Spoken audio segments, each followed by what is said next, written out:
Hello दोस्तों, महाभारत की कथा से तो आप सब भली भांति परिचित होंगे ही। महाभारत युद्ध क्यों और कैसे हुआ और किन किन में से लड़ा गया, ये सब तो आपको पता ही होगा। और आपको ये भी पता होगा कि भगवान श्री कृष्ण जी ने किसका साथ दिया था।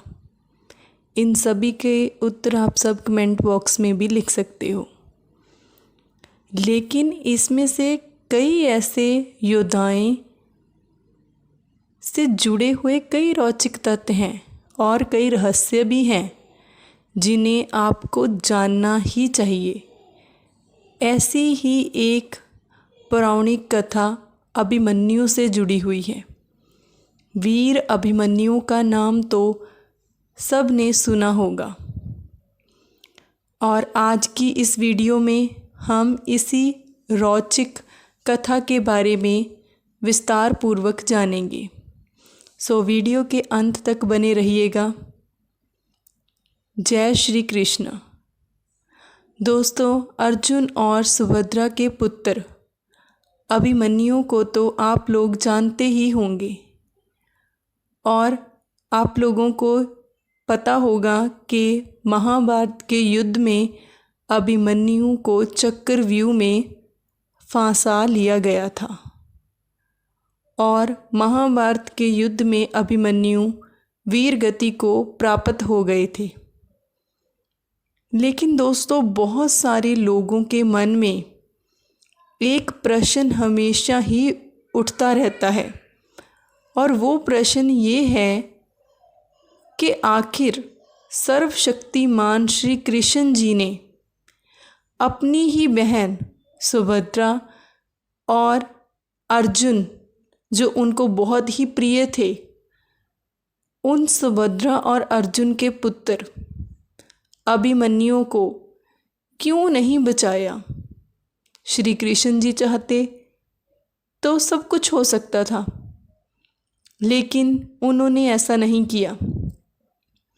जबकि अर्जुन और पांचों पांडवों की युद्ध में श्री कृष्ण जी ने अंत तक रक्षा की, अंत तक उनके रक्षा कवच बने रहे थे वो।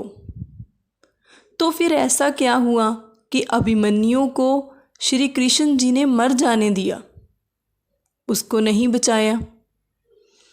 अगर लीलाधर भगवान श्री कृष्ण चाहते तो वह अपने सुदर्शन चक्र को भेजकर अभिमन्यु को चक्रव्यूह से बाहर लेकर आ सकते थे, बहुत ही आसानी से, और ऐसा करने से अभिमन्यु का वध भी नहीं हो पाता। परंतु श्री कृष्ण जी ने ऐसा नहीं किया। ये प्रश्न हर एक के मन में उठता ही रहता है। इसीलिए ये किस कारण श्री कृष्ण जी ने अभिमन्यु को नहीं बचाया, ये सब हम आज की इस वीडियो में जानेंगे।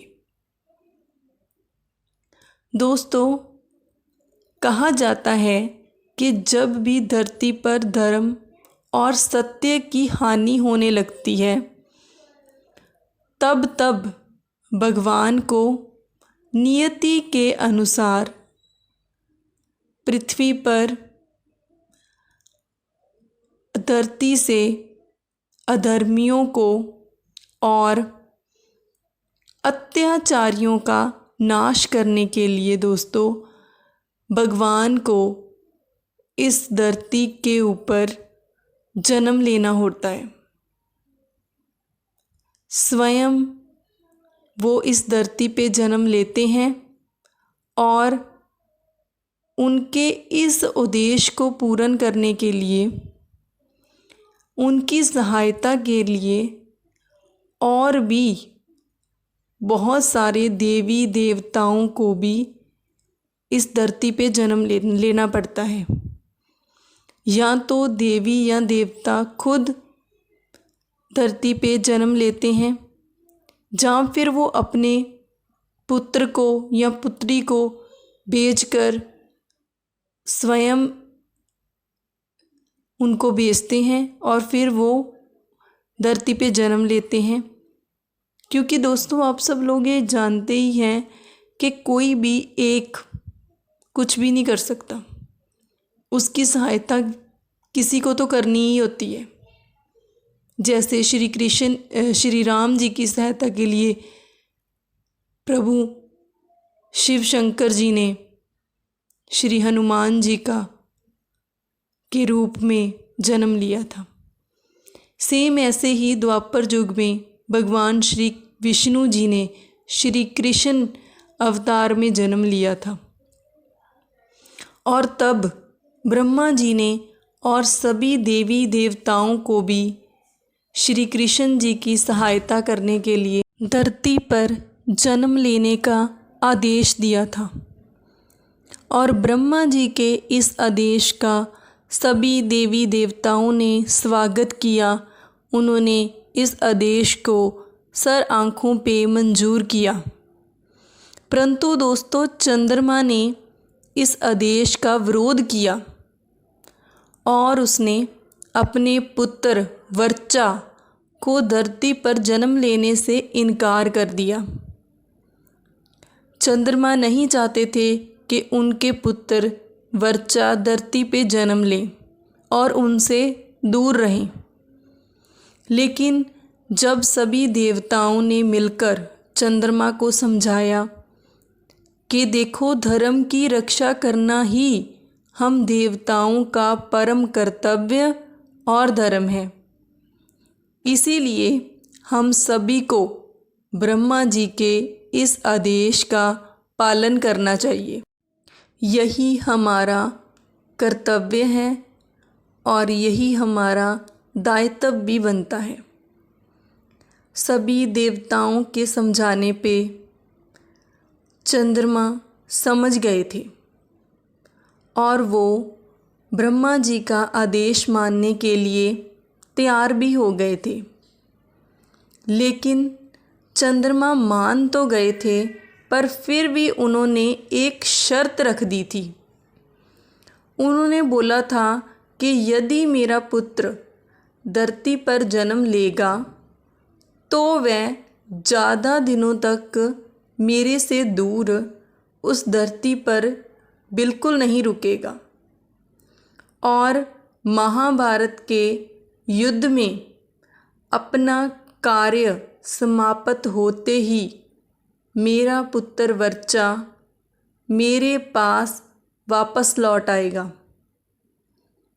इसके साथ ही चंद्रमा ने ये भी शर्त रखी कि वह युद्ध में अपने पराक्रम से बड़े बड़े महारथियों को भी चकित कर देगा और घोर युद्ध लड़ते हुए वीर गति को प्राप्त होगा और उसकी ये पराक्रमी उसका ये युद्ध में बड़े बड़े महारथियों को चकित करना, उसका ये साहस युगों युगों तक याद रखा जाएगा। ये सभी शर्तें चंद्रमा ने रखी थी, तभी उसके पुत्र ने धरती पे जन्म लिया था। और दोस्तों चंद्रमा का पुत्र वर्चा ही अभिमन्यु थे, जिसने धरती पे ब्रह्मा जी के आदेश का पालन करते हुए श्री कृष्ण जी की सहायता के लिए जन्म लिया था।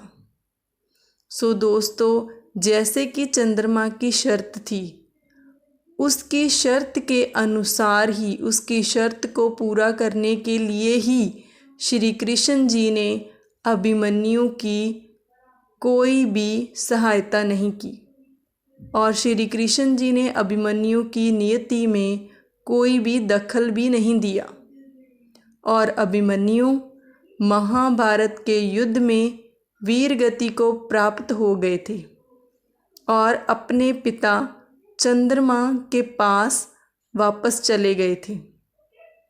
सो दोस्तों ऐसे ही हमें आज पता चल गया है कि आखिर क्यों श्री कृष्ण जी ने चाहते हुए भी अभिमन्यु की सहायता नहीं की थी।